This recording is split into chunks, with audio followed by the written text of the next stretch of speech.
పవన్ కళ్యాణ్ గారు తిరిగారంటండి. మరి తిరిగారు అన్నారా అని మీ న్యూస్లో చూడడమే కానీ ఆయన కళ్ళెదురుకుంటే మాకు చూడలేదండి. ఎలక్షన్ ముందు మాత్రం ఈ రోడ్ అంటే వచ్చి వెళ్ళిపోయారండి. తర్వాత జబర్దస్తులు అందరూ మా ఊరు వచ్చారండి ఓట్లు వేయమని.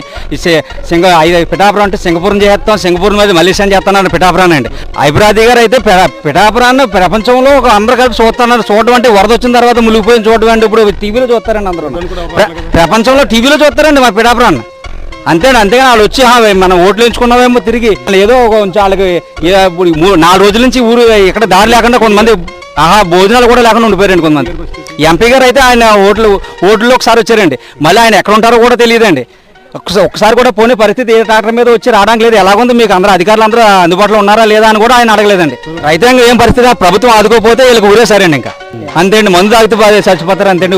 ప్రభుత్వం మాత్రం సాయం చేయకపోతే ఎకరానికి 30,000 పెట్టుబడి పెట్టి ఉన్నారండి. 40,000 మేము శిస్తీ కట్టామండి. ఎంత కౌలు రైతులు 40,000 కౌలు ముందు ఇచ్చామండి. ఇప్పుడు 30,000 పెట్టుబడి పెట్టాం.